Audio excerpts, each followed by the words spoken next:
Obrigado, Senhor, por essa oportunidade. Obrigado porque o Senhor tem nos sustentado, o Senhor tem nos ajudado. Continua conosco, nos guarde todo mal. Em nome de Jesus. Amém. Davi gritando aqui. Então vamos lá. Hoje, nós estamos aí ainda bem que eu coloquei Rafael lá por último. Então, hoje nós vamos encerrar, né? As provas já estão aqui comigo aqui. As provas já estão aqui. Depois eu vou levar domingo no culto, eu levo domingo no culto. Ou na sexta-feira eu estou de escala. E aí eu passo a prova para vocês. Então, hoje nós vamos fechar, né, as questões dos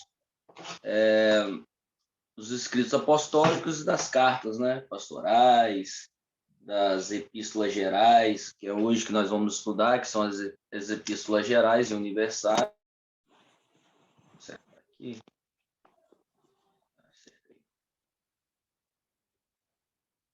Que são as epístolas gerais, né, os escritos apostólicos, as epístolas gerais, ou mais conhecidas como a universal. Então, de cunho introdutório, né, as epístolas gerais ou universais, né?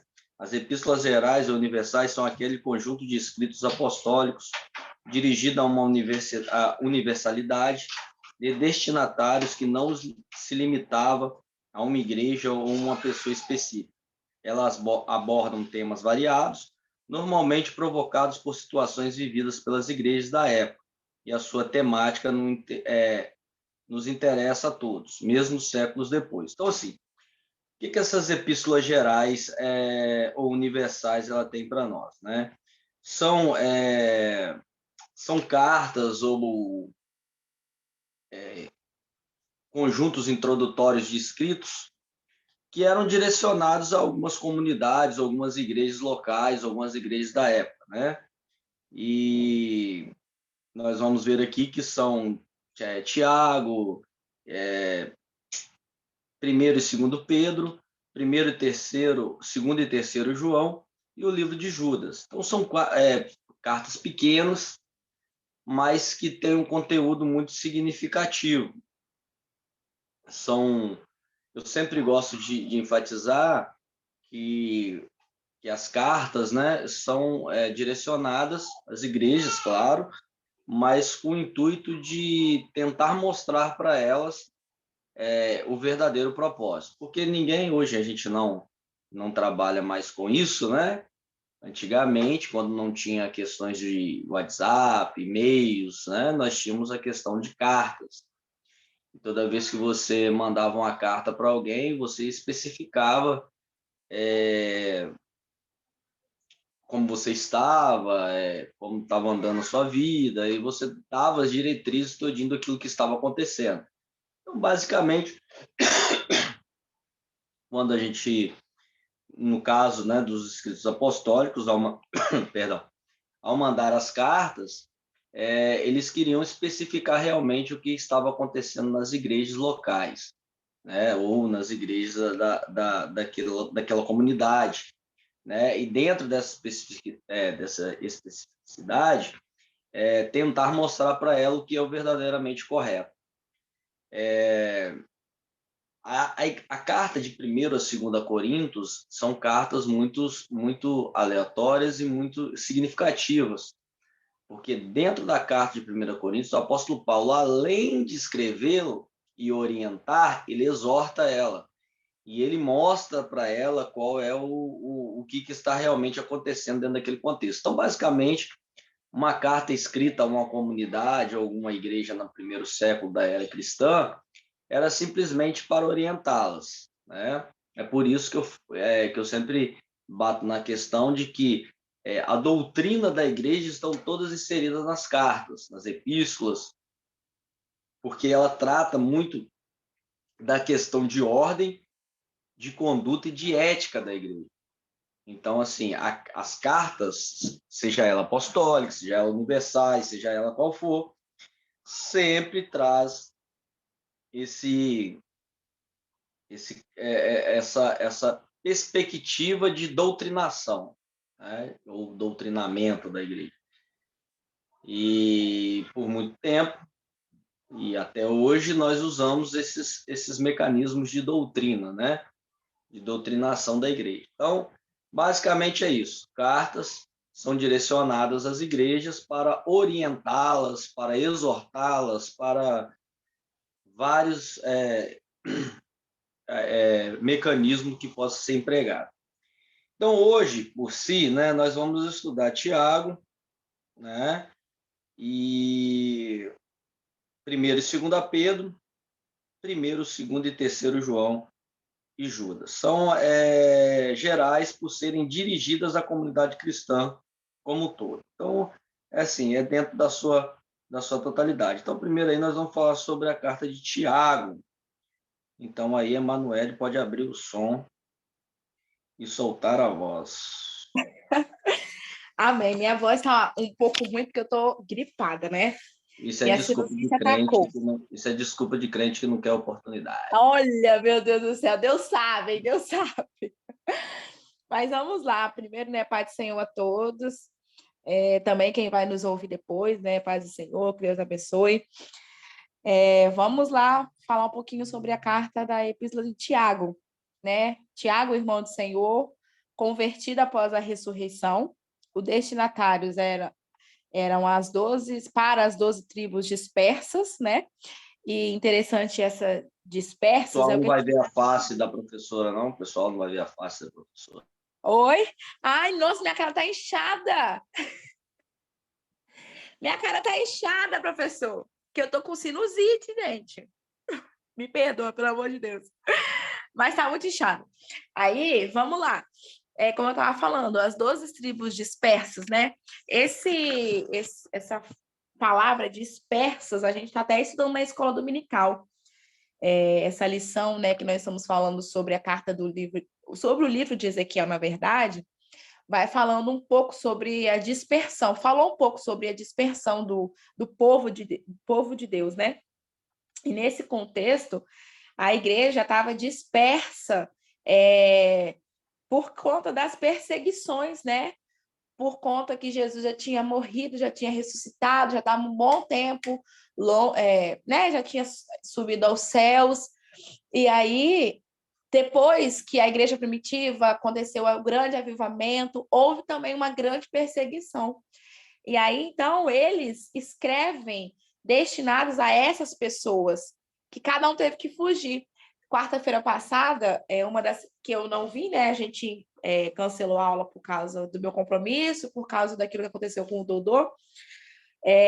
A pregação, o tema proposto falou sobre isso, que foi na primeira epístola de João, que João estava também exortando essas pessoas que estavam dispersas, né, por causa da perseguição, por causa que eles estavam deixando suas famílias, seus relacionamentos, para continuar na presença do Senhor, mas estavam longe da igreja, né? Então, eles tinham que ser igreja, formar a igreja onde eles estavam. E aí, o interessante é que a epístola de Tiago vai dizendo aqui que possui mais conselhos práticos e menos ensinamentos doutrinários. Igual você deu uma boa introdução, né? Que eles tiveram que, assim, não estava todo mundo junto, então tiveram que escrever. A gente vê que é um pedaço de cada coisa que junta tudo e forma um grande conselho, né? Um grande livro, um grande ensinamento. E aí, Tiago vai e nos direciona alguns ensinamentos, como o que eu estava lendo aqui o livro, né? Como a ser fiel, a não precisar ser enganador, porque você crê que Deus tá te vendo e vai te justificar. Acreditar na recompensa do Senhor, acreditar que se você tirar do seu para abençoar alguém, não vai faltar na sua casa. Acreditar também que o regozijo diante das tribulações, né? Então, isso tudo é um ensinamento de como a gente deve viver, né? Então, o tema do livro de Tiago é uma religião como ações de serviço, né? E a ênfase na vida prática, ecoando o Sermão do Monte. O interessante, se a gente for observar o Sermão do Monte, né? Jesus vai falando, Jesus vai ensinando o povo, né? Vai falando sobre a oração, vai falando sobre o jejum, vai falando sobre o pobre de espírito ser pobre de espírito, né? Então, assim, é um livro muito interessante. Tem uma história que eu estava lendo aqui. Algumas pessoas ainda não acreditam que era Tiago, irmão de Jesus. Outras já têm evidência, né? No capítulo 88 a gente pode ver que a gente tem evidências. Deixa eu só confirmar se é o 88. Não, é o 87, né? Aqui vai falando no livro, se vocês puderem acompanhar, está dizendo assim: o fato de Tiago não haver sido um dos 12 apóstolos originais de Jesus e ainda a incerteza a respeito da sua identidade, uma vez que aparecem diversos homens com esse mesmo nome nas páginas do Novo Testamento. Então, tipo assim, só tinha Tiago tal, né? Mas aí a gente vai ver aqui que ele pode ter sido, sim, o irmão de Jesus que se converteu. A Bíblia nos relata também que Jesus fala que o profeta não tem honra na sua casa, né? E aí, se a gente for olhar, vamos pensar a nível nosso, né? Porque hoje a gente conhece Jesus através do Espírito Santo. Mas se a gente for pensar nós, eu também não acreditaria que meu irmão fosse o Messias. Entendeu? Eu não acreditaria, assim. É muito o Espírito Santo de Deus mesmo para me convencer, para me mostrar.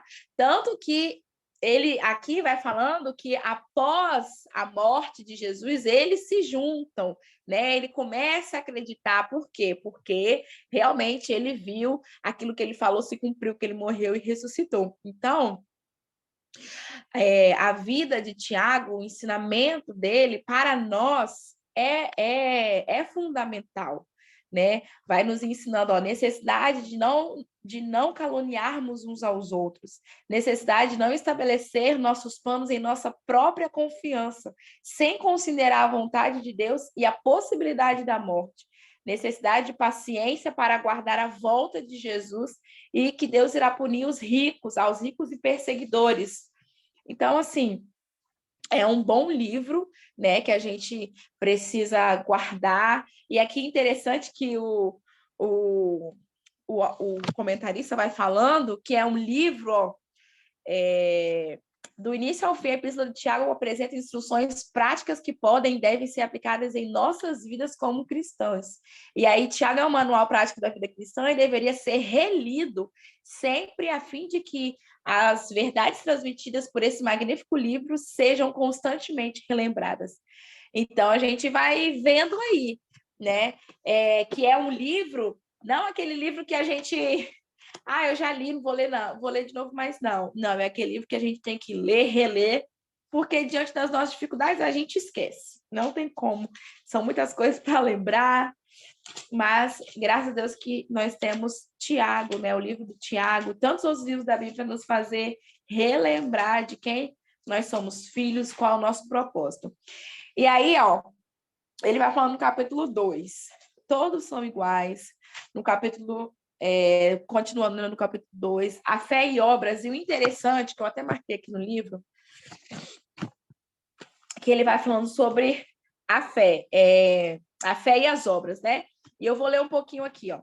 O autor demonstra em sua epístola a genuidade da fé por meio das boas obras, ou seja, as obras produzem a fé. Meus irmãos, que proveito se alguém disser que tem fé e não tiver as obras? Porventura a fé pode salvá-lo? Tiago registra sobre a justificação pelas obras como evidência externa perante os outros seres humanos, daquela fé que temos internamente. Os ensinamentos de Tiago não contrariam os ensinamentos de Paulo, porque aqui também está falando que Martinho Lutero teve uma opinião equivocada, porque na epístola de Tiago, a doutrina das obras é contraditória à doutrina de Paulo, né? E por essa opinião dele equivocada, trouxe uma confusão na mente da igreja primitiva, né? Mas aí, aqui a gente entende, ó, que os ensinamentos de Tiago não contrariam os ensinamentos de Paulo, que escreveu sobre a justificação por intermédio da fé perante Deus, que é conhecedor dos corações de todos os homens. E Deus não necessita ver a evidência externa dada pelas obras. O que está em evidência em Tiago é uma fé que demonstra por ação, não ser uma fé inoperante ou morta. Então, a fé e obras, eu não tem como eu ter fé e não ter obras, e também não tem como eu ter obras e não ter fé. Se a gente for fazer um paralelo com o mundo, hoje mesmo eu estava vendo uma vaquinha, né? Que hoje muita gente faz esse negócio de vaquinha online e arrecada bastante dinheiro. Isso é uma ótima forma de ajudar as outras pessoas. E aí eu entrei nesse Instagram. O rapaz, eu não sei de onde ele era, um senhor, na verdade, tem 4 filhas, todas especiais, separado da mulher, morando numa casa, assim, condições zero, banheiro, não tem banheiro, é tudo no quintal, né? Toma banho de balde e tal, dá banho nas filhas de balde. E aí, essa pessoa, né, essa rede de vaquinhas e tal, fez uma vaquinha. O mínimo, o máximo, na verdade, que eles estavam pedindo era 123 mil. Em 15 horas, foi para 427 mil reais de doações. E aí eu estava olhando o Instagram e o rapaz colocando louvores, exaltando o nome do Senhor. E aí isso a gente pode aprender que é uma fé com obras. Por quê? Porque exalta o nome de Deus, né? Quando eu tenho uma fé e eu não pratico a minha obra, então ela é morta. Mas quando eu pratico a minha obra por benefício próprio, nem Deus se agrada também. Então a fé e as obras andam juntos. É por isso que nós temos esse coração, é por isso que nós somos igreja e nós temos esse coração de doador, de abençoador. Por quê? Porque a fé que está em nós, de que aquilo que Deus fez na minha vida vai fazer na vida do outro, quando aquele coração que, quando eu estou abençoando, e Tiago vai retratar isso, quando eu estou abençoando alguém, eu não preciso me preocupar, porque Deus também vai me abençoar, né? O meu coração não é movido por aquilo que Deus pode fazer, mas por aquilo que Deus já fez na minha vida, né? Então, ela anda junto. É por isso que a nossa igreja é uma rede, a nossa igreja que eu falo assim, a igreja de Cristo, na verdade. Ela é uma rede de fé em obras. Ela não pode ter fé. Vamos orar aqui, vamos ter fé, que Deus vai te abençoar. E não dar um prato de comida, e não doar uma roupa. Entendeu? Então, é isso que a gente vai aprendendo aqui, que Tiago vai ensinando isso. Ó. As ações daquele que tem fé testemunham aquilo que ele crê. Então, se eu creio naquilo, eu vou ter fé. Se eu creio, né, que Deus pode fazer, que Deus pode cumprir, que se eu abençoar, se eu fizer as obras, né, daquilo que está ao meu alcance, aquilo que eu estou vivendo, significa que eu creio naquilo. Domínio próprio, a língua, tá no capítulo 89, na verdade, do nosso livro aqui, ó, tá falando bem assim, o controle da maneira de falar, ou seja, o controle do linguajar, a mansidão que impede a predisposição para a desavença e a pureza que impede a predisposição para o mudanismo. Muito interessante que eu tenho uma frase comigo, que nós temos que ser facilitadores. Nós, principalmente nós cristãos, eu tenho algumas pessoas que trabalham comigo que elas são aqueles tipos de pessoas que se você pedir uma ajuda, é aquela pessoa que põe defeito em tudo, põe problema em tudo. Por exemplo, me ajuda com isso. Você faz isso, isso, isso. Você vai lá, não sabe ser facilitador. Não, pode deixar, eu te ajudo. Né? Isso é o mínimo do mínimo. E nós, como cristãos, nós temos que aprender a falar, a ser um facilitador, a ter um controle do nosso linguajar, né? Cada um tem, eu tô com esse negócio de misericórdia. Cada um tem uma cultura, e de cultura, vamos dizer, cultura familiar. Então, cada um foi criado de um jeito, cada um tem um domínio de uma língua de um jeito. Por exemplo, vamos dizer que eu fui criado aonde todo mundo fala gíria. Tá, mas eu sou cristã, eu tenho que mudar o meu linguajar. Eu tenho que ter mansidão nas minhas palavras, eu tenho que ser um facilitador de vidas, facilitador de coisas, para que as pessoas não tenham receio de conversar comigo. Não, é aquele irmão, né? Conversa lá com aquele irmão para mim. Ah, não vou conversar com ele não, porque ele é mal-humorado. Não vou conversar com ele não, porque tudo ele acha defeito, tudo tem um problema, tudo não dá certo, tudo reclama. Aquele irmão que só reclama. Então, a gente tem que aprender com o livro de Tiago que nós temos que ter mansidão. Nós temos que aprender a maneira de falar. E se eu tenho essa cultura dentro de mim, se eu fui criado com essas bases fortes, eu preciso me moldar, pedir ao Senhor, pedir ao Espírito Santo para me moldar, para que eu me adeque à cultura de Deus. E o Senhor, ele é manso e humilde de coração. Então, nós temos que aprender sobre isso. A igualdade social, a advertência aos opressores. E Tiago é muito sucinto em falar que Deus vai punir aqueles que são perseguidos, né? Perseguindo os perseguidores. Essa igualdade social a gente deve amar. E na página 88 está dizendo assim, ó, necessidade de amar a todos de maneira igualitária, como a nós mesmos, independente da condição social, ricos ou pobres. E o interessante é que hoje eu estava lendo, voltando para casa, e peguei o ônibus lotado. Aí deu um lugarzinho lá, né? Abriu espaço para eu sentar. Sentei. Nisso que eu sentei, entrou uma mãe com uma criança. E eu pensei, nossa, eu já sentei para eu ler, né? Eu já estava lendo em pé, para eu ler e entender mais, para eu marcar as coisas e tal. E aí vem essa mãe, ninguém dá lugar para ela. Aí, beleza, eu fui, peguei, senta aqui, senhora, só quer sentar? Aí ela, não, eu só quero que você segura, é ele, que era a criança, a filha dele, o filho dela, né? Acho que tinha uns 2 anos, não sei. Primeiro, que eu nunca faria isso, né?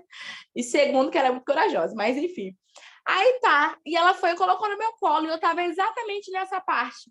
Necessidade de amar a todos de maneira igualitária. Eu nunca vi eles, eu nunca vi essa criança, eu nunca vi essa mãe, mas ela sentiu confiança de deixar a criança dela comigo, né? Então, assim, são coisas que acontecem nas nossas vidas que a gente precisa sempre se adequar. Pode ser confortável? Foi um pouco desconfortável, mas eu pensei, gente, já que ela confiou em mim, então deixa ele aqui no meu colo, eu vou continuar lendo, e continuei lendo, tanto que quando a mãe dele sentou, a mãe dele perguntou, vem, filho, pro meu colo. E ele falou que não, né? Mas, enfim, depois ele foi pro colo da mãe dele. E, assim, nós temos que aprender a amar. E amar não significa aceitar o erro, não significa aceitar do jeito que a pessoa é ou a pessoa está. Amar significa respeitar. E nós precisamos respeitar essas diferenças, né? Eu já comentei nas nossas aulas que dentro da igreja nós temos diversas classes, na verdade, diversas classes dentro da igreja. Então, a gente pode ir do mais pobre ao mais rico. E dentro da igreja não existe essa distinção. Na verdade, não deveria existir, não deve existir. Mas, graças a Deus, aqui na nossa igreja, a gente não vê essa distinção. A gente se trata todo mundo igualmente. E é isso que o Senhor deixou para nós. Como o evangelista Leandro, nosso professor, pregou ontem, no reino de Deus, na igreja, não tem nem maior nem menor, tem todo mundo igual. E a oração da fé, né? E eu gostaria de ler a oração da fé para terminar, que eu já falei para caramba, meu Deus do céu. Em Tiago 5, se vocês puderem pegar a Bíblia de vocês. Você que está em casa. Tiago 5, versículo 13 ao 18. A oração da fé. Vamos lá, eu vou ler. Que essa é muito, muito interessante. Está alguém entre vós aflito? Que ore. Está alguém feliz? Que cante salmos. Está alguém entre vós doente? Que chame os anciãos da igreja ou os presbíteros, tá? Que algumas traduções também está escrito presbíteros. E orem sobre ele, ungindo-o com óleo em nome do Senhor.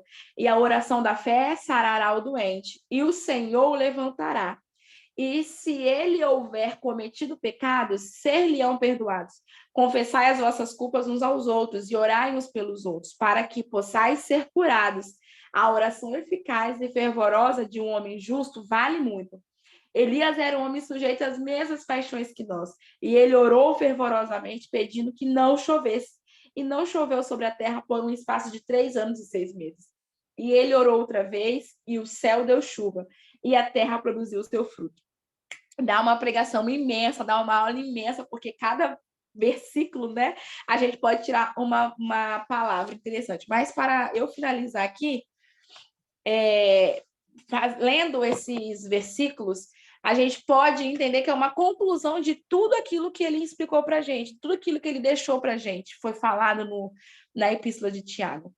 A oração. A gente precisa crer até na nossa oração, porque às vezes a gente ora sem crer que Deus vai operar, sem crer que a fé salvará o doente e o Senhor o levantará. Então, assim, a gente aprende que dentro da igreja há uma hierarquia, sim, chama os presbíteros para que unja, há uma hierarquia, mas o que move a igreja é a fé.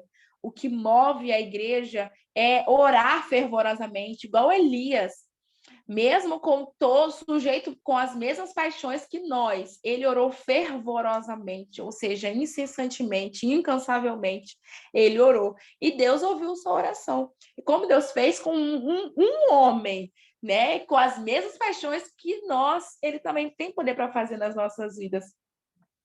E confessai as vossas culpas uns aos outros e orai uns pelos outros, para que possais ser curados.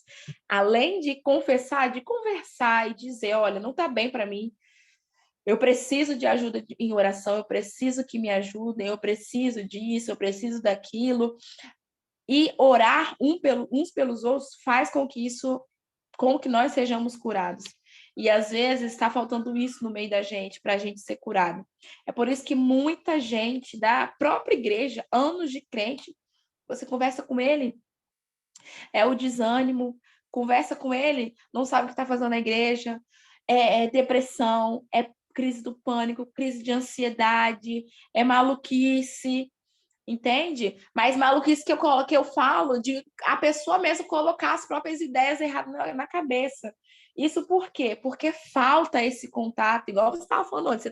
Você leu, né, o Tiago ontem, né, para você pregar ontem, tudo que está falando hoje, mas conversar uns com os outros, ter essa comunhão de irmão, ter uma língua que edifica, buscar a sabedoria do alto, não se contentar com as coisas, não querer somente se contentar com as coisas mundanas. É melhor ter uma vida com Deus, consagrada com Deus, sendo que Ele vai prover na nossa vida, e também ter a nossa fé e a obra juntamente com o Senhor Jesus, e é isso, nós iremos avançar.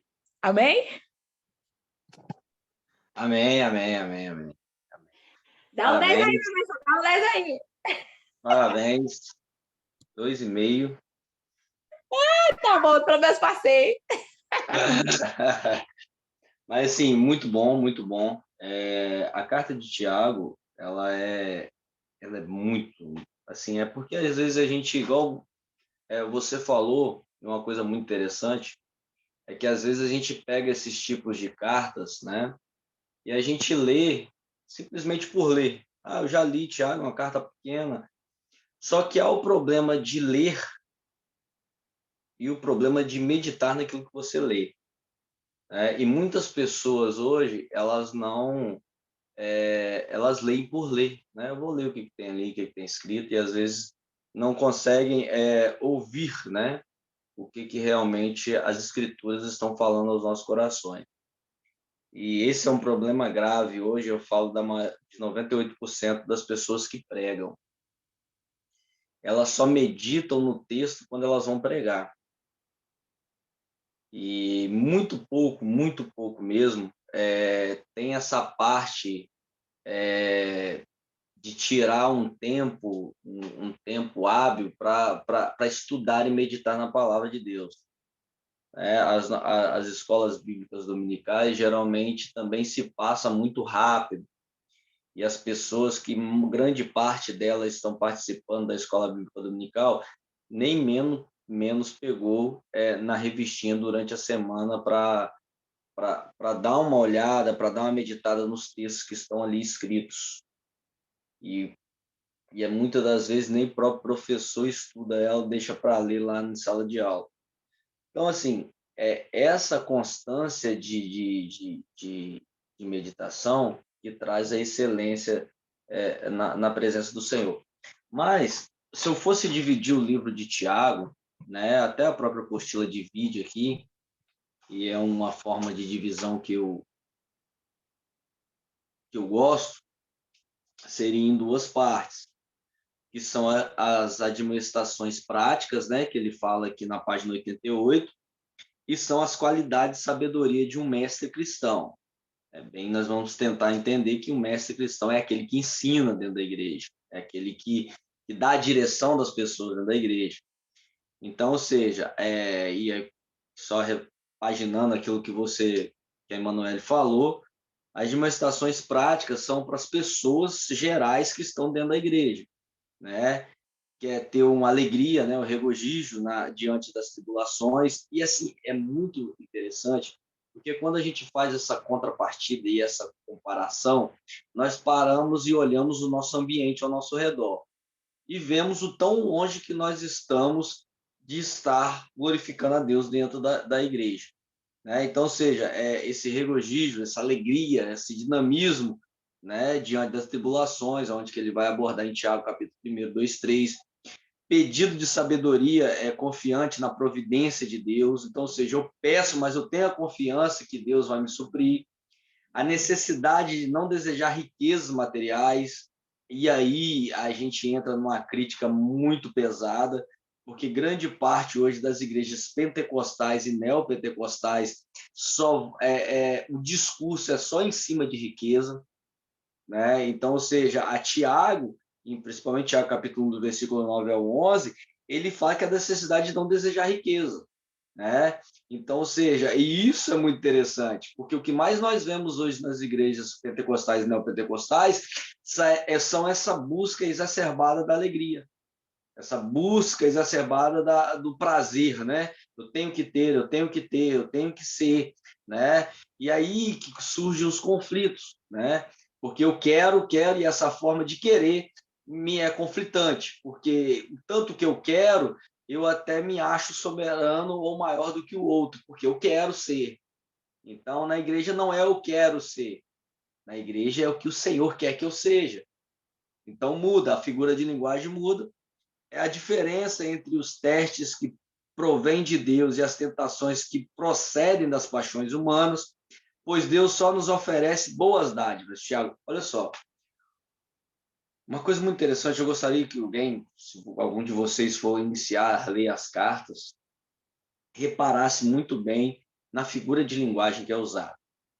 Se percebe que, principalmente aqui, Tiago, ele vai trazer a seguinte, as paixões humanas.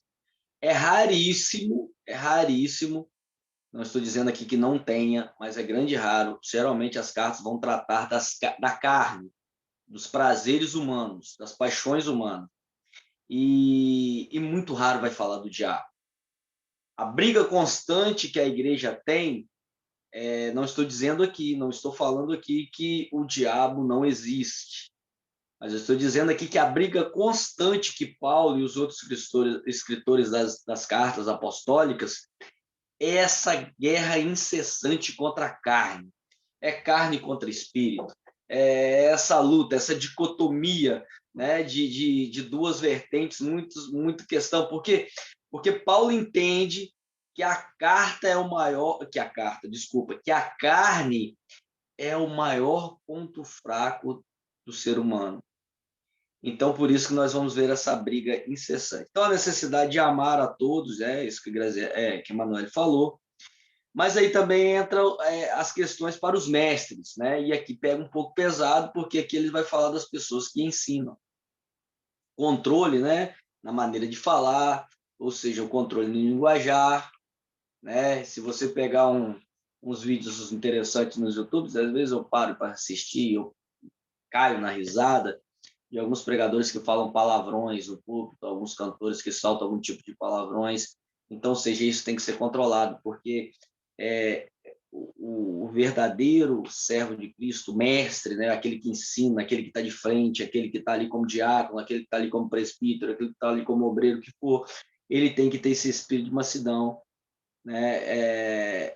Não pode haver desavença, a pureza que impede a predisposição para o mundanismo, então ele não pode, Tiago 3 vai abordar muito isso, a necessidade de não caluniarmos uns aos outros. Aí a gente olha para o nosso redor, a gente sempre está sendo caluniado, a gente está sempre caluniando, né? Então, assim, é essa briga incessante. Então, o apóstolo, a carta é direcionada porque isso é do ser humano.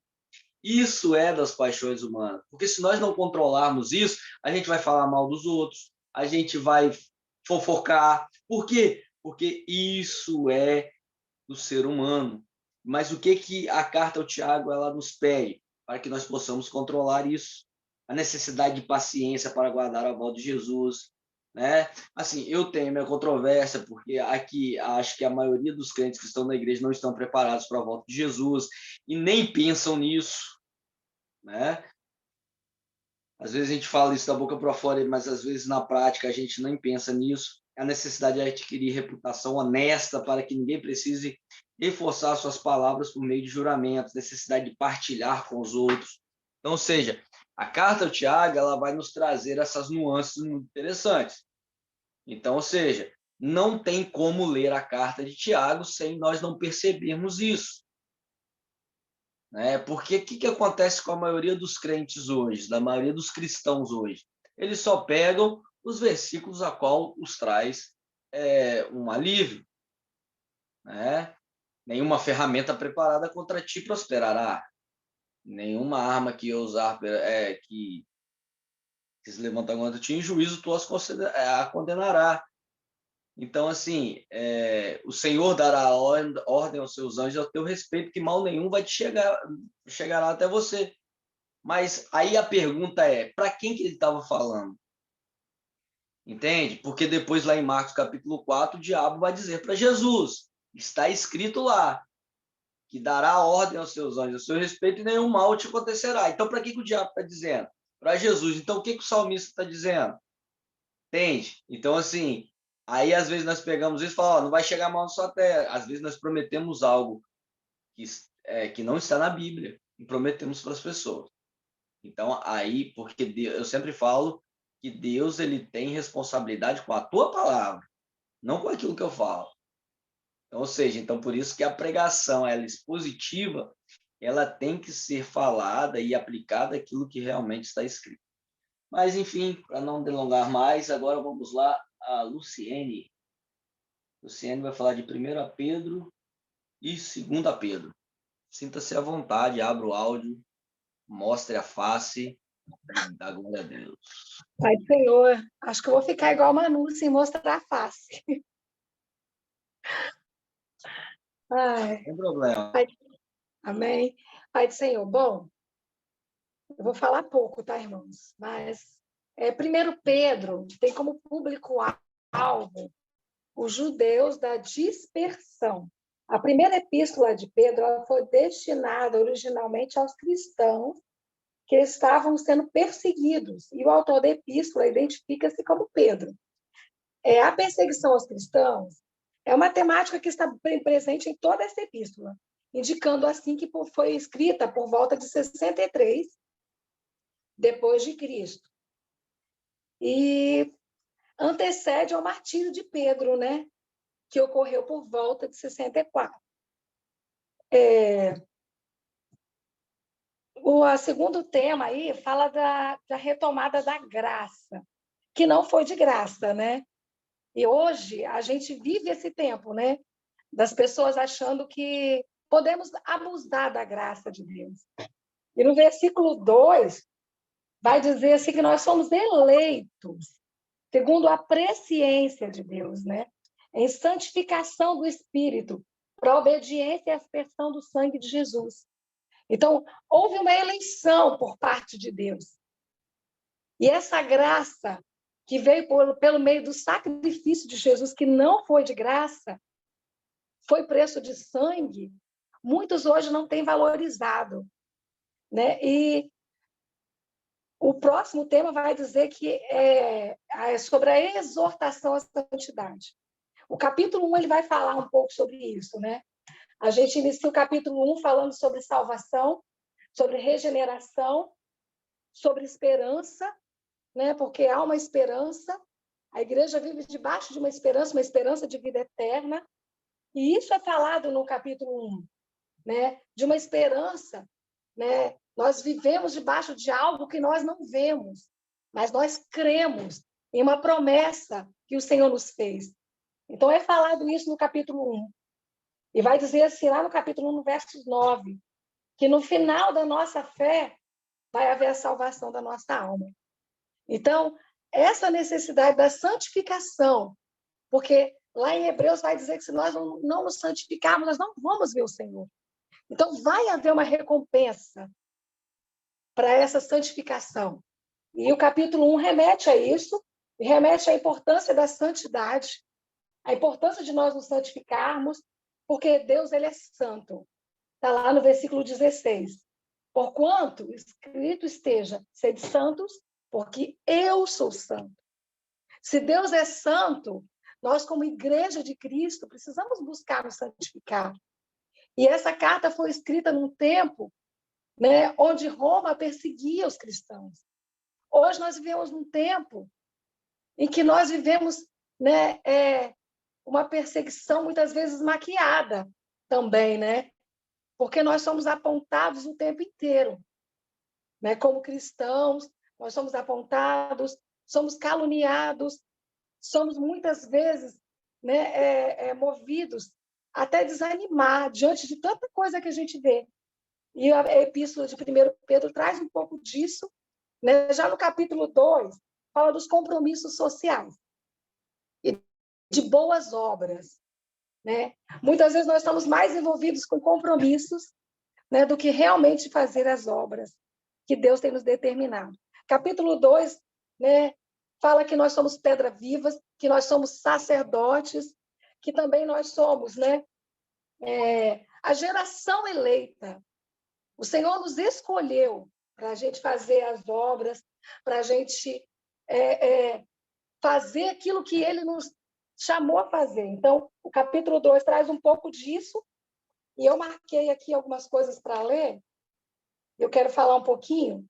Depois do capítulo 2, fala um pouco dessa importância do sacerdócio real, né, de nós entendermos quem nós somos em Deus e das boas obras.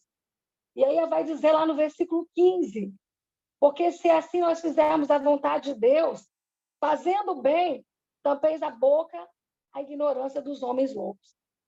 Muitas vezes nós estamos tão preocupados, né, nos nossos compromissos sociais, que nós esquecemos que nós precisamos fazer aquilo que o Senhor nos determinou, que é cumprir a ordenança dele, que é obedecer. E encerra o capítulo 2 falando dos nossos deveres como cristãos, né? O Senhor nos chamou para que nós venhamos estar sujeitos, sujeitamos uns aos outros.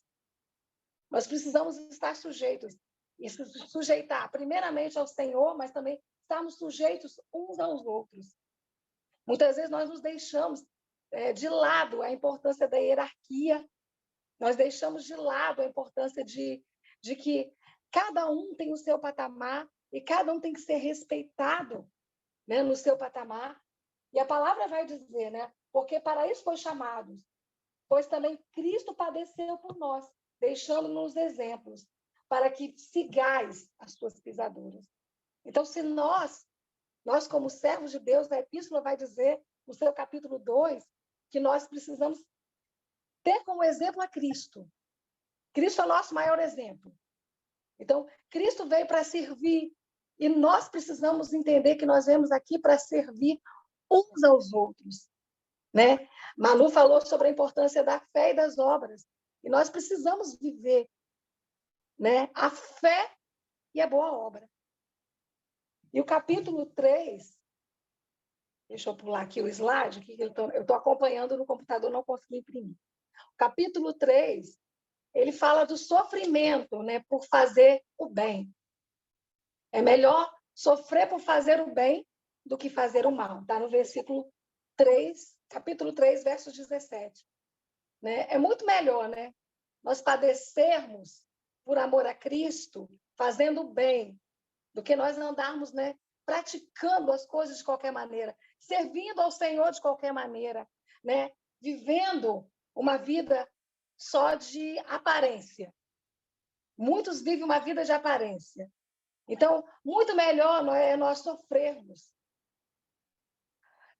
praticando bem, fazendo a vontade de Deus, do que nós vivermos de aparência. E no capítulo 3 também traz a orientação para mulheres e para os maridos, e fala do amor fraternal, né? É muito importante, né? Nós vivemos esse amor, porque se nós não amarmos uns aos outros, como é que nós vamos amar a Deus? Então, é muito importante esse amor fraternal, é muito importante nós estarmos atentando para todo esse ensinamento que essa epístola traz para nós. Ela é uma epístola tão pequena, são 5 capítulos, mas traz uma orientação tremenda para nós, como geração eleita, como povo santo, como sacerdócio real, né? Então, se nós somos uma geração eleita, nós precisamos andar como geração eleita. Nós precisamos testemunhar como geração eleita. Nós precisamos entender que nós é que somos sacerdotes. Então, cada um de nós, né, tem a sua função de ir diante do Senhor, de oferecer o seu sacrifício, o seu melhor, a sua adoração. E aí vai dizer nesse slide também sobre o amor que perdoa pecados. Amem-se sinceramente, porque o amor perdoa muitíssimos pecados, né? Então, essa é a importância de nós nos amarmos uns aos outros, de amarmos sinceramente. Muitas vezes, né, nós não conseguimos viver esse sentimento. Nós conseguimos olhar para o nosso próximo com essa indiferença, com essa hipocrisia, né?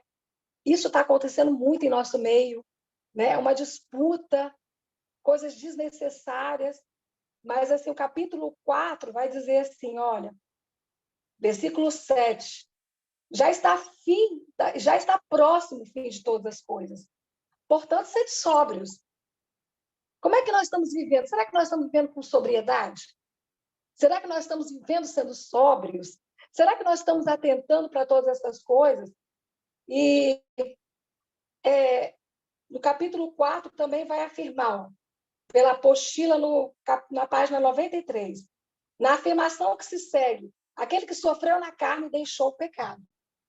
Então, Cristo, ele deixou o pecado. E se nós, como servos, sofrermos, padecermos, amarmos uns aos outros, sofrendo na carne, nós também vamos conseguir deixar o pecado. Se nós padecermos como verdadeiramente Cristo padeceu. E o capítulo 5, ele vai falar, né, sobre os deveres dos anciãos e dos jovens e sobre a necessidade da humildade, da vigilância. O capítulo 5 traz essa orientação que a gente hoje não vive muito, né? Mas é a orientação no capítulo 5, verso 6. Humilhai-vos, pois, debaixo da potente mão de Deus, né? Porque Ele é que vai nos exaltar. Né? Então, traz essa orientação de nós nos humilharmos. E também traz a orientação de nós estarmos vigilantes, porque o diabo está buscando quem ele possa tragar. Ele vive ao nosso derredor. Isso está no versículo 8. E a epístola de apóstolo Pedro, ela se conclui com as saudações pessoais, né? A Silvano e a Silas, companheiro de Paulo, e ao seu discípulo João Marcos. Então, assim, não consegui explicar mais a fundo, né, irmãos, mas eu vejo a epístola do apóstolo Pedro trazendo um ensinamento muito grande para nós como igreja de Cristo. Eu vejo essa epístola nos despertando para a importância de nós nos posicionarmos como servos de Deus, nos posicionarmos como sacerdócio real, entendendo que a nossa regeneração, o nosso novo nascimento, traz para nós uma esperança de vida eterna, uma esperança de salvação. E tudo isso traz para nós, né? A epístola de Pedro. Um homem tão simples, mas que se tornou um grande pregador. Um homem tão simples, mas que foi aquele que ganhou tantas almas para Cristo. Um homem tão simples, mas que deu um testemunho grandioso para nós. Então, assim, a primeira epístola de Pedro traz para nós, assim, um grande aprendizado como igreja de Cristo. Amém?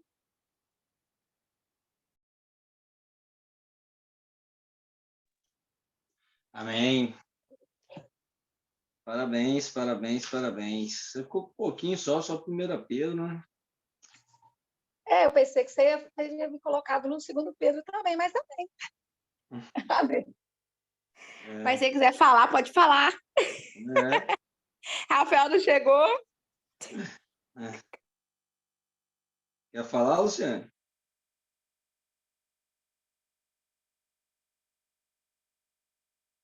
Luciane, você quer falar 2 Pedro também? Aqui eu não estudei muito o 2 Pedro, não, mas eu posso dar uma lidinha aqui pelos slides e falar um pouquinho. Amém? Amém, pode falar. Bom, 2 Pedro, irmão, ele vai dar continuidade, né, à primeira epístola, e a ênfase do 2 Pedro vem do nosso chamado e eleição. Primeiro, capítulo 1, ele traz desse chamado, né? No versículo 3, vai dizer assim, ó, visto com seu divino poder, nos deu todo o que diz respeito à vida e piedade pelo conhecimento daquele que nos chamou por sua glória e virtude. Então, nós somos chamados pela misericórdia de Deus, né? E para que o nome do Senhor fosse glorificado nas nossas vidas. E eleitos segundo a graça de Deus. Já no capítulo 1, também fala um pouco, né, da importância de nós sermos moderados, fala também do interesse, da compaixão, traz um pouco dessa necessidade, né? E o capítulo 2, ele fala do que nós estamos vivendo nesses dias, os falsos mestres. Estamos vivendo os dias de apostasia, estamos vivendo dias, né, onde muitos têm negado a fé, estamos vivendo dias onde muitos querem aparecer, né? Querem chamar a atenção para si mesmo. E a importância de nós examinarmos a Escritura, a importância de nós estarmos estudando essa epístola, é isso, né? De nós estarmos, né, atentando para que a gente não fique confundido, para que a gente não fique, né, como muitos têm ficado nesses dias, confundidos, sem saber para onde ir, sendo levados por vento de doutrina. 2 Pedro vai dizer assim, ó, lá na apostila 95, para confirmar a afirmação, temos a declaração de Pedro, lá em 1 Pedro ainda, 1 Pedro capítulo 1, versos 21. Porque nunca, jamais, qualquer profecia foi dada por vontade humana. Entretanto, homens santos falaram da parte de Deus, movidos pelo Espírito Santo. Então, os falsos mestres vêm para trazer heresia para os nossos dias. Mas a Escritura verdadeira, né, a palavra de Deus, vem para nós entendermos que nós precisamos estar atentando para ela, para que a gente não fique confundido.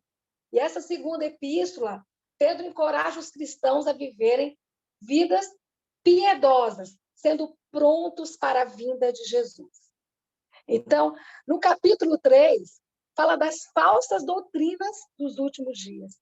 Muitos estão confundidos, muitos estão se deixando levar, muitos estão se deixando, né,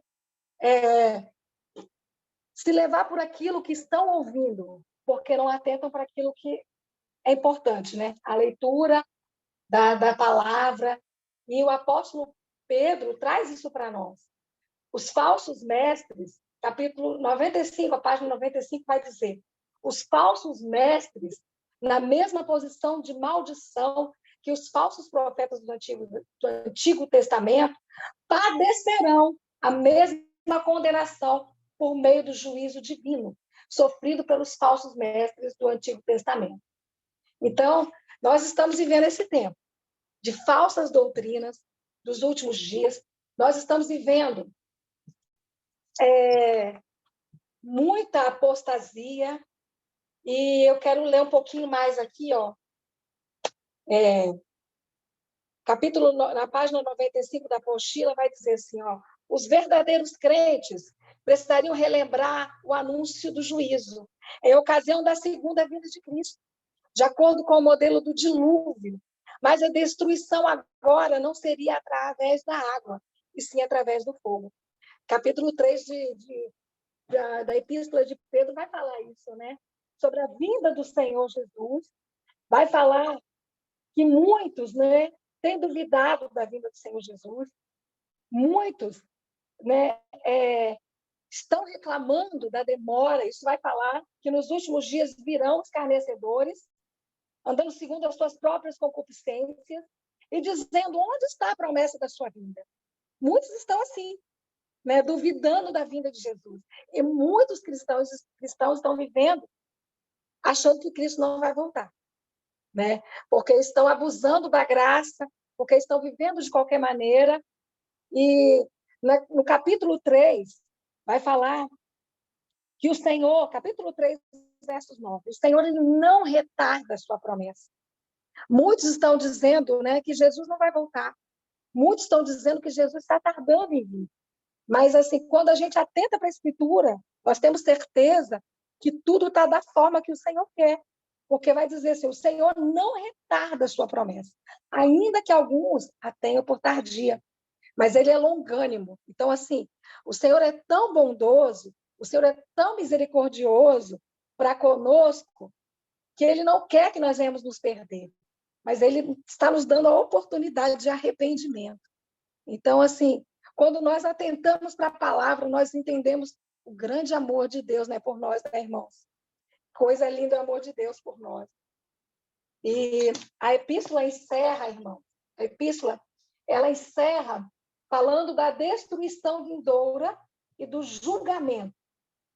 Em sua segunda epístola, Pedro encoraja os cristãos a viverem vidas piedosas, sempre prontos para a vinda de Jesus Cristo. Os crentes devem considerar que a demora do Senhor era uma demonstração da divina longanimidade, como eu comentei, né? Então, a apostila aqui no 96 encerra falando isso, né? Da longanimidade de Deus. Deus, ele não quer que nós venhamos nos perder. Deus, ele quer que nós venhamos nos salvar. Então, é essa a importância, né, de nós estarmos estudando, examinando as Escrituras e atentando, né, para essa promessa que é real, para essa promessa que é verdadeira, para que nós não venhamos ficar confundidos com esses últimos dias, levados por falsas doutrinas, por falsos, né, mestres. Muitos têm se levantado, muitos têm falado coisas desnecessárias, né, sobre a palavra de Deus. A palavra de Deus, ela não fala sobre cor de pele. A palavra de Deus, ela não fala sobre acepção de pessoas. Na verdade, o próprio Pedro vai falar, né, que o Senhor ele não faz acepção de pessoas. O próprio Pedro vai falar que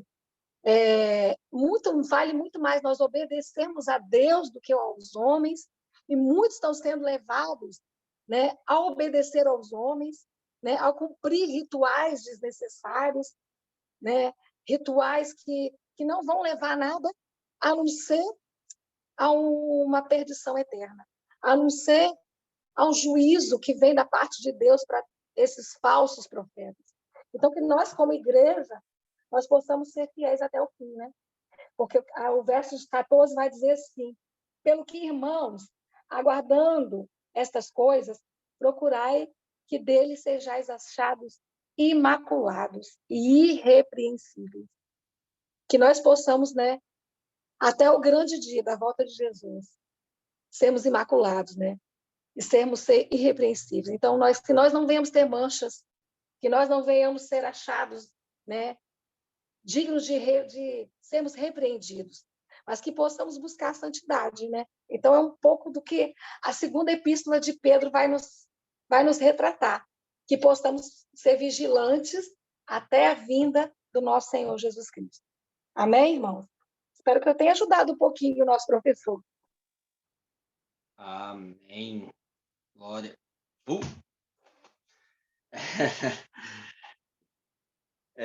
Vamos lá.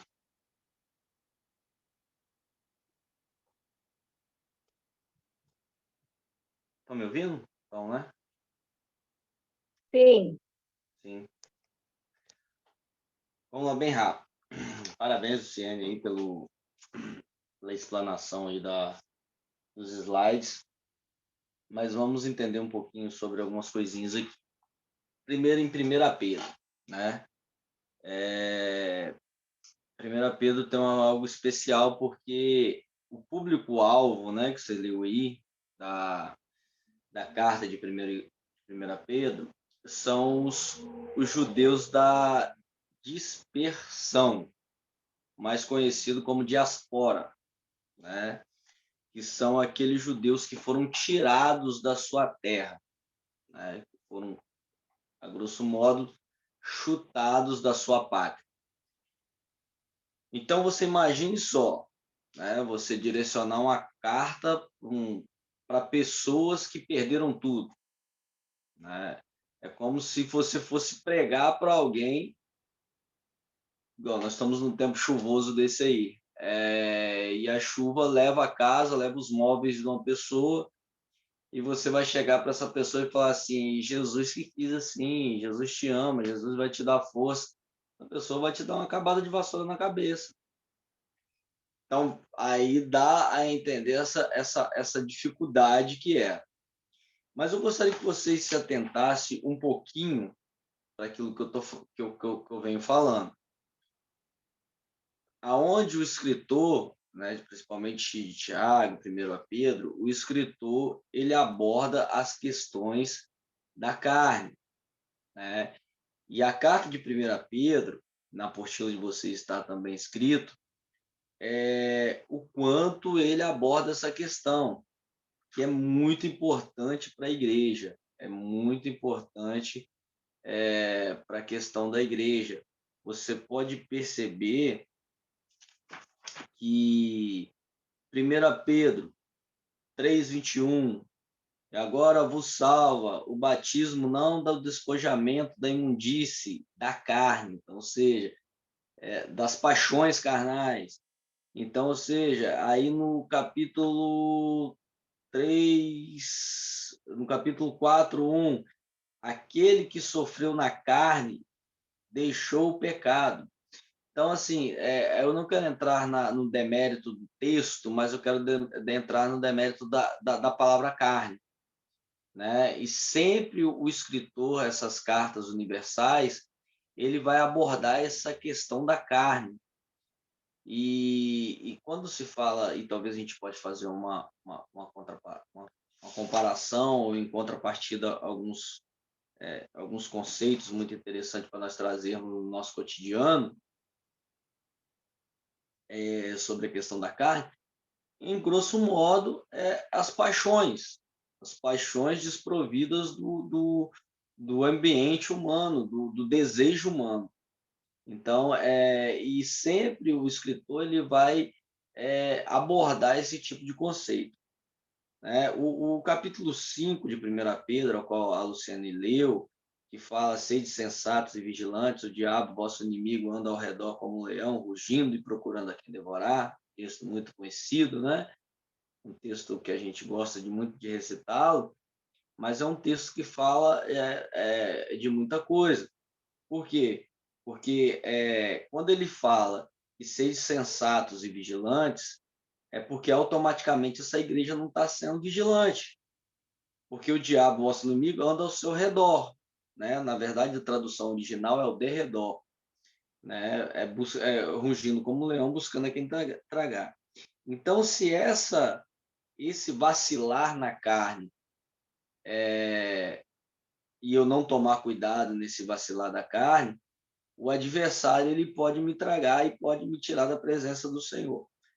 Então, assim, 1 Pedro ele vai trazer muitas essas nuances, né, dessas questões carnais, porque ele está tratando de um povo que perdeu o seu lar, de um povo que está na dispersão, está disperso, ou seja, o Deus dele nos abandonou, é como se fosse isso.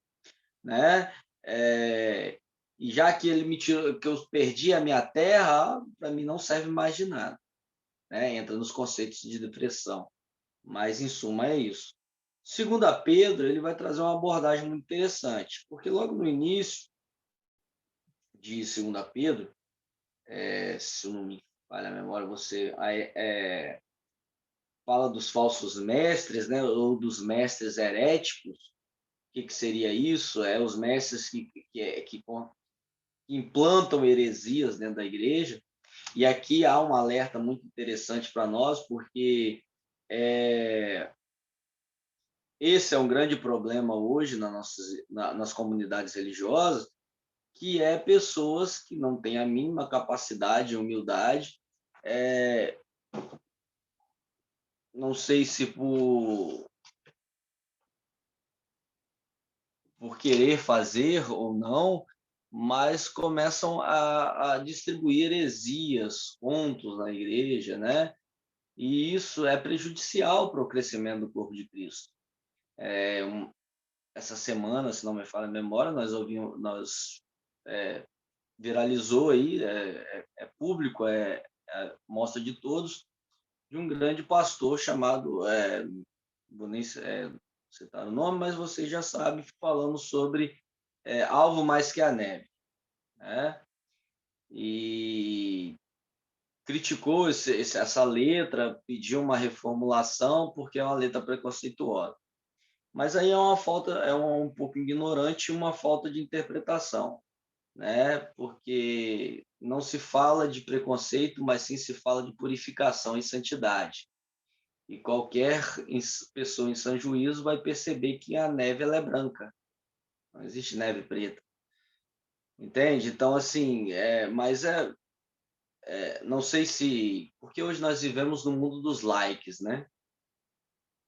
Então, o que eu falo viraliza, e automaticamente eu vivo através disso. Então, tá bem sumidinho ele, né? Tem alguns vídeos dele aí participando de algumas festinhas e tomando algumas miritinhas, mas assim, e às vezes está sumido na mídia, quer aparecer e acaba contando, falando coisas uma heresia assim.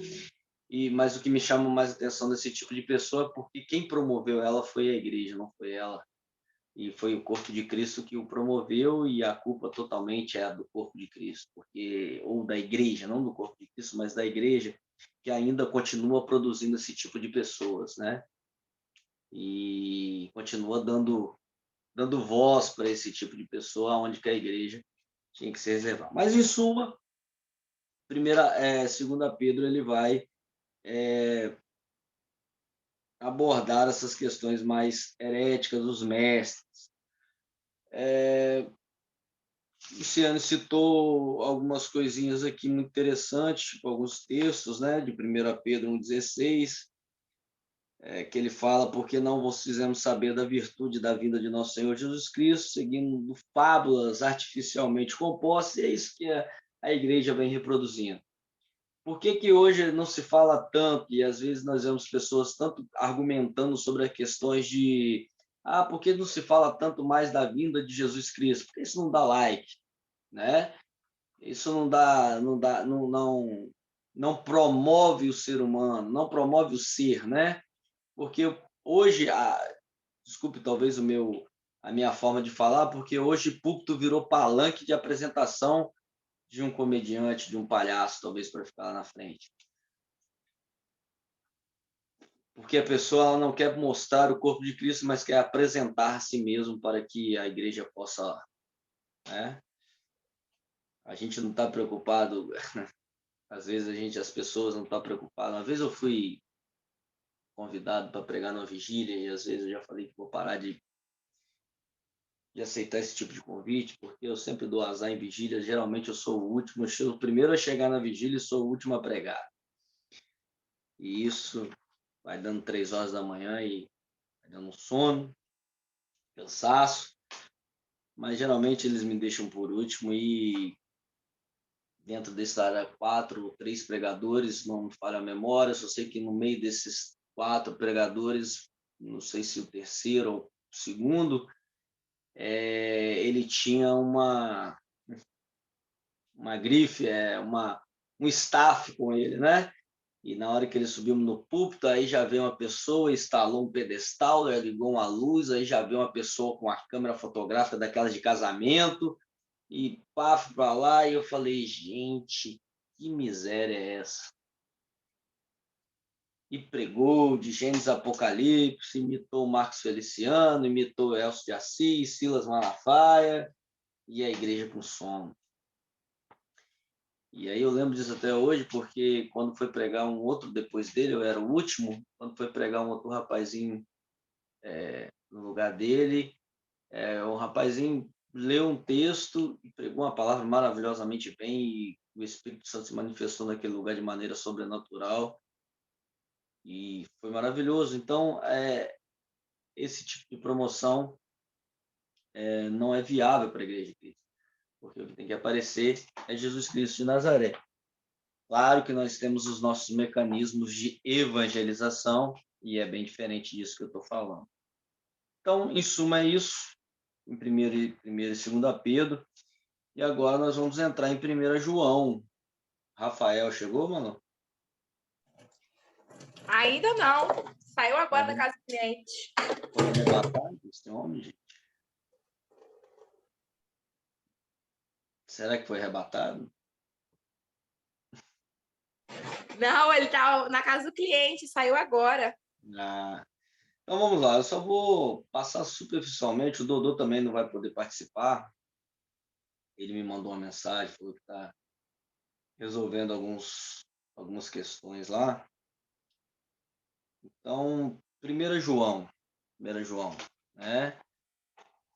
É uma carta, né, de caráter familiar, de um pai para os seus filhinhos, né? Nós vemos isso em 1 João capítulo 2, 28 e 29. É uma carta bem de cunho familiar, possivelmente uma igreja de caráter familiar, né? Eu queria até ler aqui 1 João, 1 João, capítulo 2, 28 e 29. E agora, filhinhos, permanecei nele, para que quando ele se manifestar, possamos ter confiança e não sejamos envergonhados diante dele em sua vinda. Se sabeis que ele é justo, sabeis que todo aquele que pratica justiça é nascido dele. Então, assim, a carta de João, ela é uma carta bem amorosa, né? É uma carta bem onde que trata das questões dos filhinhos, né?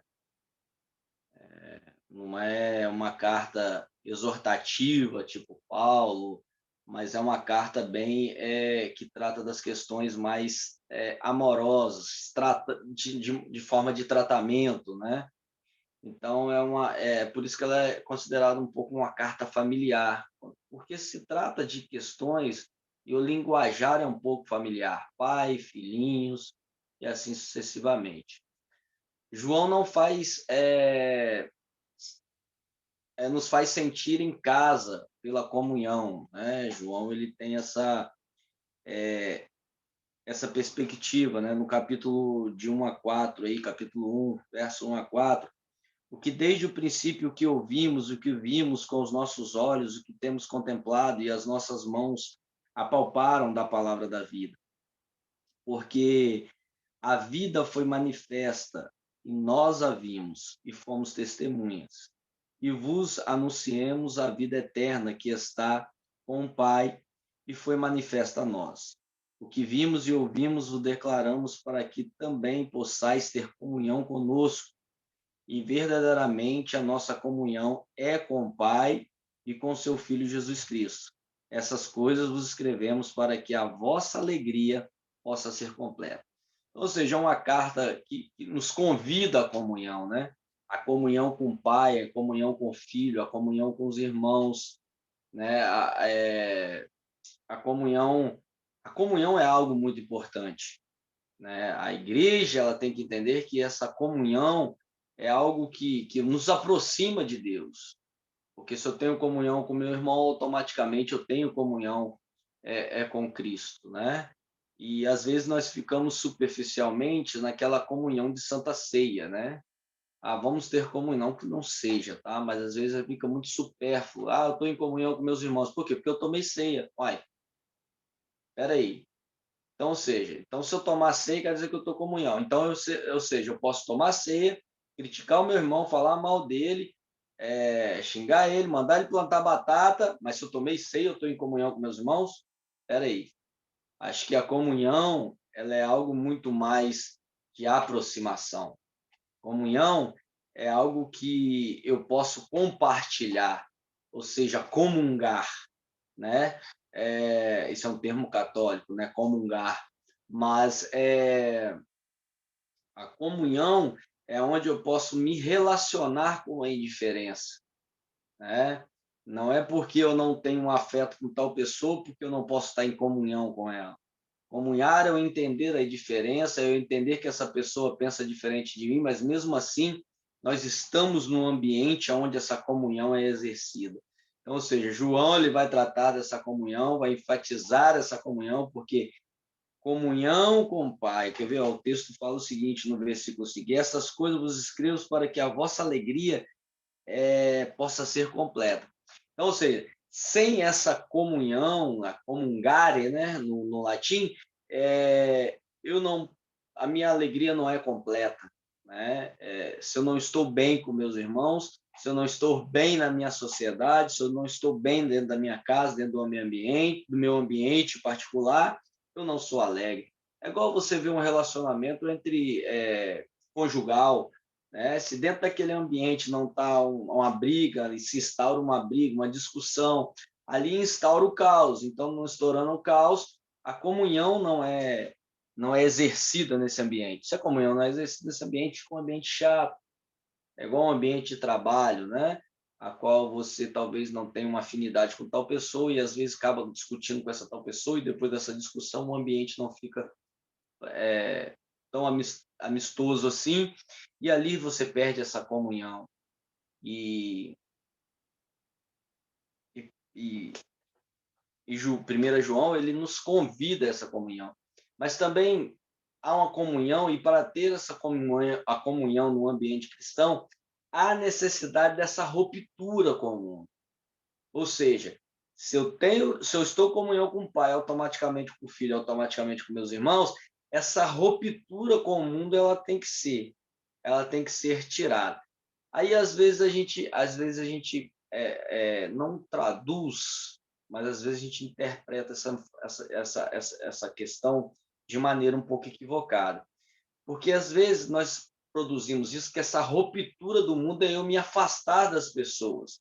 Mas essa ruptura do mundo não é afastar das pessoas, mas sim afastar das coisas que me afastam de Deus.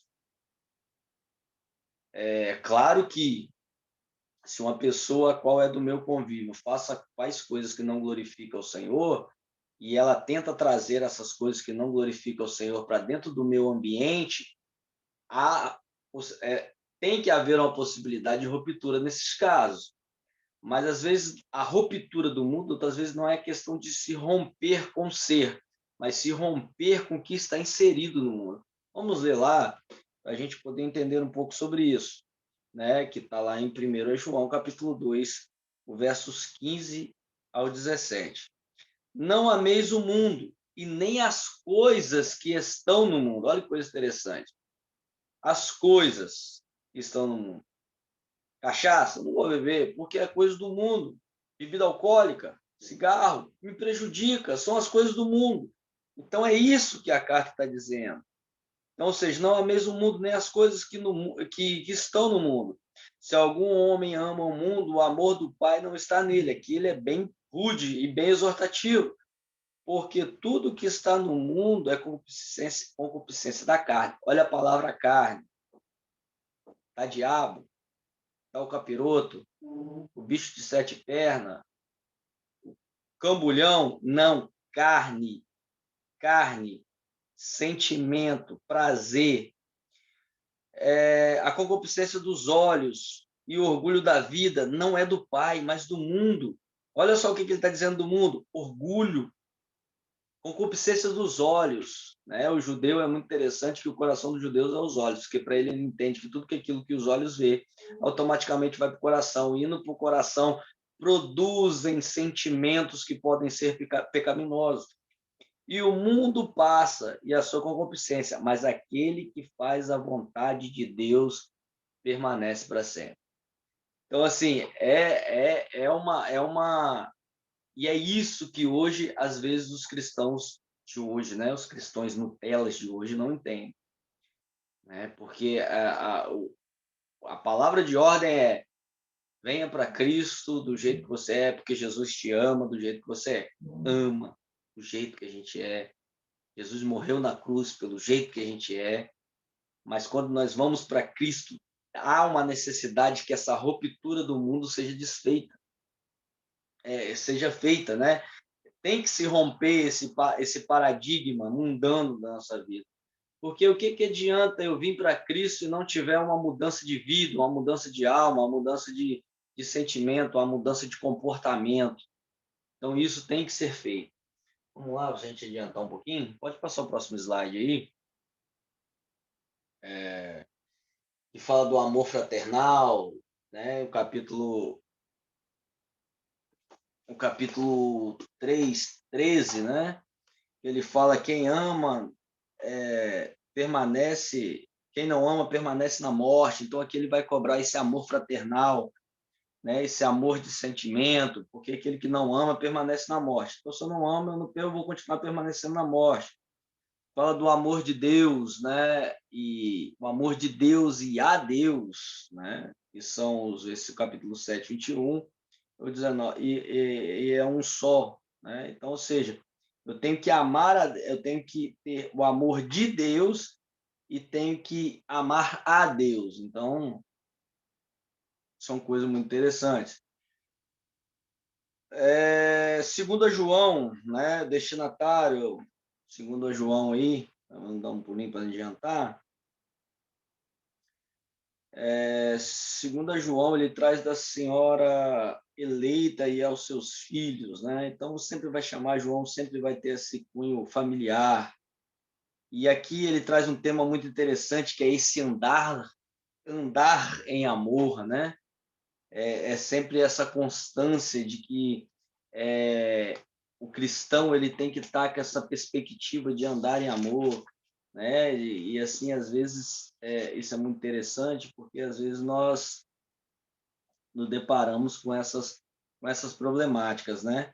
Então, o versículo 5 aí, 6, ó, e agora roga-te, Senhora, não como escrevendo um novo mandamento para ti, mas aquele que desde o princípio tivemos, nos amemos uns aos outros.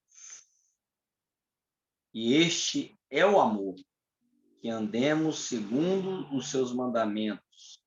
Este é o mandamento no qual, como já desde o princípio ouvistes, deveis andar. Então, aqui traz o amor como mandamento, né? Traz o amor como mandamento. Aqui é tipo de muita controvérsias, porque fala que amor é sentimento, e João vai trazer amor como mandamento. E aqui é uma briga, tem um embate teológico muito grande, porque para muitos o amor não é mandamento, o amor é sentimento. Mas aqui nós teríamos que falar de filia, temos que falar de eros, aqui temos que falar de vários tipos de amor no sentido grego da palavra, que nos traz uma perspectiva diferente por cada uma dessa terminologia. Mas aqui que não cabe entender que esse amor é esse amor de Deus. É um amor que eu tenho que ter com o meu próximo. É o amor que eu tenho que ter com o meu irmão de igreja. É o amor que eu tenho que ter com o meu vizinho. É o amor que eu tenho que ter com a pessoa que trabalha comigo. É o amor que eu tenho que ter com o meu pastor, com a minha pastora, e assim sucessivamente. Então, essa perspectiva. Amar é evidência de obediência. Ou seja, quem ama é obediente, né? Ou quem é obediente é aquele que exerce amor, e assim vice-versa. Então, há uma perspectiva muito interessante nessa questão. É uma carta, simplesmente a primeira, a segunda e a terceira carta de João, é muito pequena, né? E as pessoas, às vezes, não se atentam para isso. E aqui nós pulamos para terceiro João, destinatário a Gaio, né? O tema, João expõe a sua preocupação com a postura de Diótrefes, que o maldiz e nega a receber os irmãos itinerantes. Em contrapartida, João ressalta o bom testemunho de Gaio e Demétrio. Então, aqui há uma perspectiva muito interessante, porque João está cobrando, você tem que receber os irmãos itinerantes, ou seja, os pregadores que andam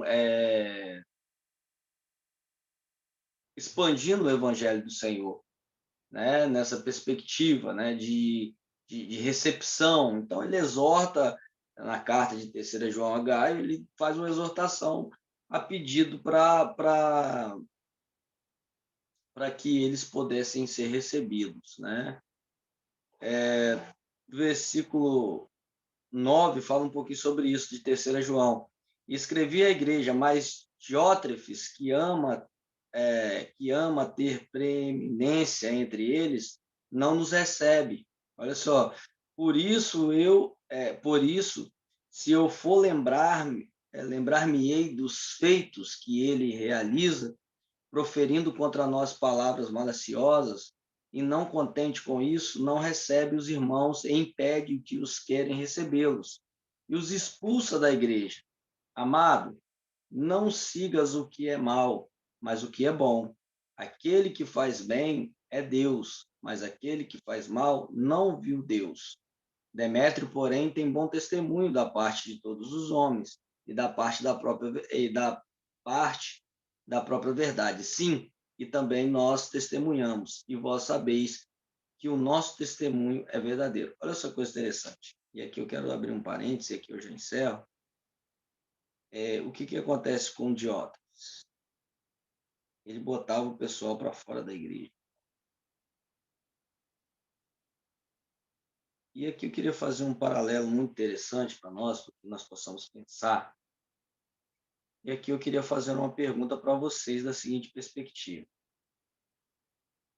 qual é mais fácil?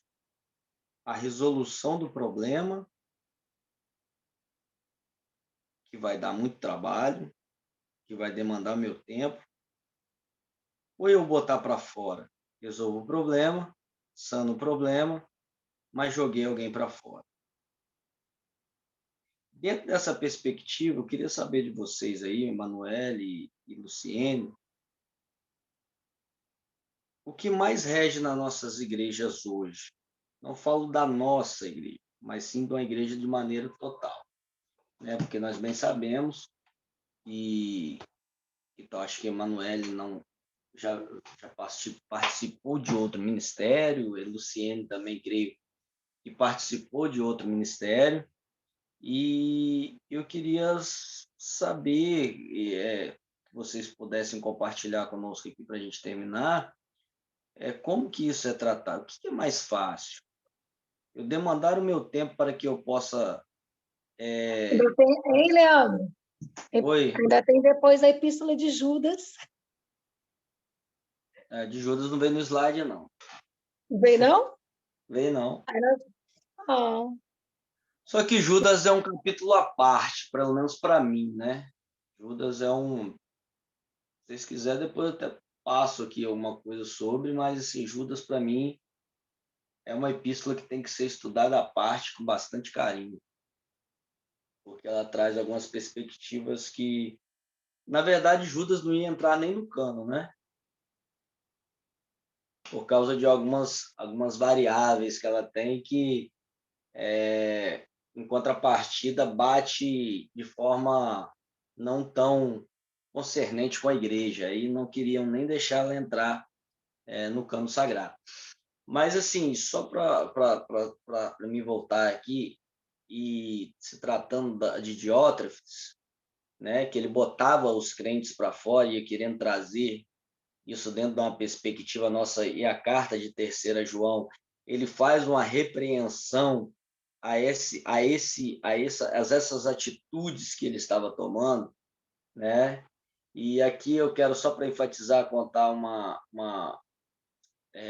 algo, né, que acontece em algumas denominações, né, principalmente nas igrejas mais conservadoras, e não se tirando um pouco do campo assembleano, né? Quando você vai umas igrejas mais tradicionais, presbiterianas, batistas, né? Que quando alguém se manifesta, né? Manifesta tipo os dons espirituais, a glossolalia, né? Que é o falar em línguas estranhas. Automaticamente o pastor vai te chamar, vai te dar uma carta e vai dizer, ó, é melhor você procurar uma igreja pentecostal, porque aqui as nossas diretrizes é assim, assim, assim, assim, e assim, assim, assim, assim. Mas, em contrapartida, nós temos também as nossas denominações Assembleias de Deus, né, que adoram fazer reuniões para expor o irmão, né, amam fazer isso, né? Acho que sentem prazer em arrumar confusão. Poderiam chamar no gabinete e colocar ele para fora sem ninguém saber, né? E depois, numa reunião qualquer, falar, ó, irmão, tal, não faz parte mais do ministério, acabou e acabou. Mas, assim, hoje não creio eu, tomara que isso mude, né? Mas creio que tem alguns ministérios que ainda façam isso. E essa dificuldade de tratar com o pecado, essa dificuldade de tratar com o indiferente, né? Então, ou seja, é muito mais fácil eu botar para fora do que realmente eu tentar tratar esse tipo de problema. E aí eu queria saber de Vossas Excelências, o que vocês acham disso? O que vocês acham desses tipos de atitudes que eu não consigo lidar, ou talvez com um irmão que pensa diferente do pastor presidente, por exemplo? Né? Uma pessoa pensa diferente do pastor presidente, e o pastor presidente já está com o cabelo em pé com esse crente abençoado, esse crente filho do cão, né? Que só perturba a escola bíblica dominical, só fica falando, e eu vou botar esse abençoado para fora, porque não dá mais. Queria saber de vocês, para nós finalizarmos aí, o que vocês acham disso? Ai, bom, eu vou falar um pouquinho. Na verdade, assim, eu venho no meio evangélico desde 95. E, infelizmente, né, a igreja ela expulsa muito as pessoas. Infelizmente. A gente vive muito essa carta do terceiro João aqui. São muitas palavras maliciosas, são muitas atitudes. Tem pessoas que se sentem donos da igreja, né? Eu tive num ministério onde as pessoas queriam que aqueles que foram os fundadores que tivesse aquele reconhecimento e ao mesmo tempo eles tinham que estar num patamar mais elevado. E sei lá, eu já vi muita coisa. Eu já me senti muito mal e eu já compartilhei com pessoas que se sentiram mal por conta disso, pela exposição, pela falta de recepção. E isso acontece muito, muito, muito. Isso assim é notório.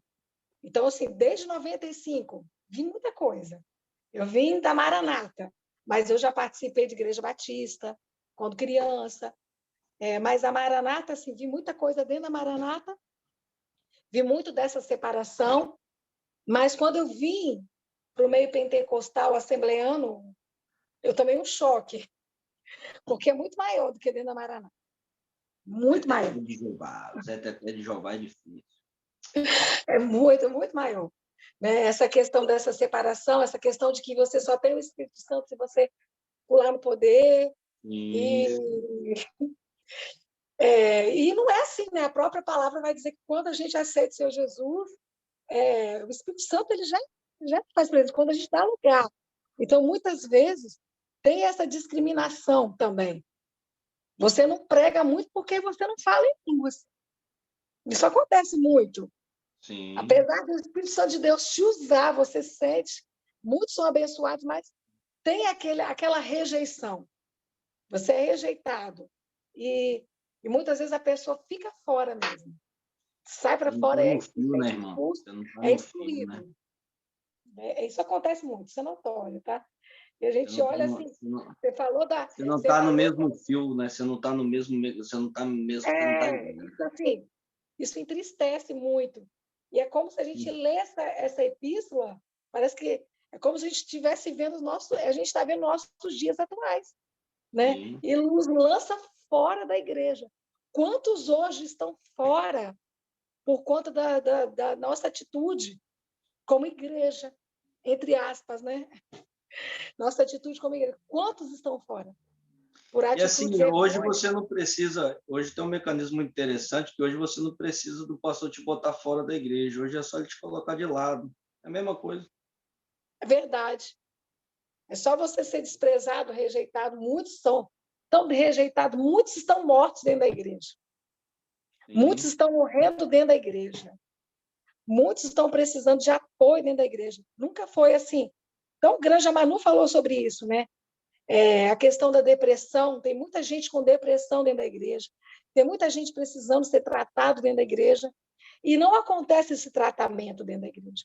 Pelo contrário, acontece um desprezo, um descrédito, muitas vezes uma falta de respeito, uma exposição desnecessária, e, infelizmente, né, o mundo abraça, né? E aí o mundo abraça, a pessoa sai e morre espiritualmente, e a gente fica dentro da igreja, como o presbítero falou esses dias, a gente fica dentro da igreja pregando para a igreja, tentando Sim. salvar e mudar aqueles que já estão dentro da igreja, A entendeu? É maior, tão assim, não a é maior, estranho isso? a maior preocupação pastoral hoje não é com alma desviada, não, é com alma que está dentro da igreja. Verdade. A maior preocupação, a gente fica preocupado com o crente que saiu, que não vem na igreja, com o crente que não sei o quê, com o crente não sei o quê. E assim, e as pessoas que precisam de Jesus estão aí. Por quê? Porque nós estamos preocupados com o crente mimado dentro da igreja. Entende? E outra coisa muito interessante, e eu guardo isso no meu coração. Todo líder, eu não sei se eu li isso, não sei se foi Bonhoeffer, não sei se foi Kant, foi em algum lugar que eu li que todo líder, que ele tem que falar que ele é líder, ele nunca foi líder. Porque a liderança eu não preciso falar, as minhas atitudes demonstram que eu sou. Então, toda vez que a pessoa fica falando assim, eu sou pastor em reunião bravo, eu sou pastor dessa igreja, é porque ele não tem confiança na liderança dele. Porque é uma pessoa que fica o tempo todo tentando lembrar que ele na verdade, ele nunca teve o reconhecimento dos seus liderados. E isso é verdade, né? Porque, ou seja, as minhas atitudes têm que me entender. Eu olho para o pastor Davi, ele é o meu pastor Davi. Por quê? Porque as atitudes dele correspondem a isso. Então, assim, esse é o grande mal hoje eu não gosto de falar de igreja, mas é o grande mal das pessoas hoje, né? E, assim, se tratando do ambiente pentecostal, assembleano, hoje é muito fácil, né? Hoje é muito fácil. Hoje nós temos profeta para todo lado, temos profeta do Pix, temos profeta do compartilhamento, temos profetas, se compartilhar 3 vezes eu revelo o seu nome, faz um Pix aqui de R$ 100 que eu vou falar a sua vida. Hoje nós temos, desculpe, mas hoje nós temos qualquer pessoa que vai numa esquina, consegue uma carteirinha de pastor e abre um ministério e fala que é pastor, nunca foi pastoreado por ninguém, nunca foi ensinado por ninguém e já é pastor, e aí nós ficamos nessa mazela. E é bom que Jesus falou que é por causa de vós, né? Por causa de nós, que o nome dele é blasfemado, que o nome dele é jogado na lama, porque nós vivemos esse mecanismo. Eu não consigo ser submisso a ninguém, então eu abro uma comunidade para mim e assim sucessivamente aí nós vamos reproduzindo esse tipo de ignorância de pessoas frustradas dentro da igreja que são pastoreadas por pessoas que não têm capacidade nenhuma de pastorear. Hein, Leandro? Só mais uma coisa. E, assim, interessante o que a gente observa é que existem muitas panelinhas, né? Assim, a pessoa chega e ela não é acolhida, também, né? Ela não encontra brecha, não encontra abertura, ela não encontra esse acolhimento que é pregado, né? Nas epístolas e em toda a Bíblia. Esse acolhimento não há. É como se houvesse ali já aquelas pessoas e ninguém mais entra. É um grupo fechado, né? A gente está vivendo muito isso também, né? E como você falou do líder, eu acho que o líder verdadeiro ele forma outros líderes. Sim, Eu vejo assim, como líder, o líder ele não ordena. O líder ele é exemplo. Então você olha e você se espelha no líder, porque sim. ele é um exemplo para a equipe e ele vem para formar outros líderes. É dessa forma, é assim, a liderança é pelo exemplo, não é por falar, né? A liderança ela sempre tem que vir por exemplo. E essas questões, tipo panelas, isso sempre vai existir, isso sempre vai ter, né? Na, lá na nossa igreja, lá na promessa, a gente tem dois tipos de panela no púlpito, né? O pastor Davi senta no meio, do lado esquerdo é os carequinhos, do lado direito é os que têm cabelo. Então, nós temos nós temos esse tipo de panela aí. Mas, assim, só para descontrair, é verdade, você assistir uma Mas é uma live nossa, você panela vai. boa, é uma panela que dá É, certo. o dia que você puder assistir uma live nossa, você vai observar, tiver o pastor Wagner, o pastor Luiz Eu já Alberto, assisti, o doutor eu já assisti nas Ronaldo, lives você já. vai ver que do lado esquerdo do pastor Davi e o lado direito da sua tela vai estar os sem-tetos. E do lado esquerdo, que é a minoria, que é eu, o Rafael e o presbítero Reginaldo, é o pessoal que tem teto ainda. Então, e aí? E, Mas essa, e, a, e a probabilidade do sem-teto crescer é São os maior, irmãos né? que comentam o culto todo. Se alguém erra, se alguém erra, se as esposas brigam, se as esposas estão olhando, os irmãos que comentam tudo. Esse lado aí que tem tempo.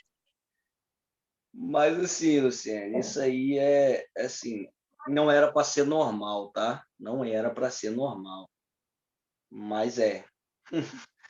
Então, assim, verdade, o que cabe a nós é tentar observar isso e fazer uma pergunta crítica para nós mesmos. Será que eu sou desse ambiente? Acho que é a primeira pergunta que a gente tem que fazer. verdade. Será que realmente eu sou desse ambiente? Porque a pior coisa para mim é se eu estiver num ambiente onde eu sou desprezado.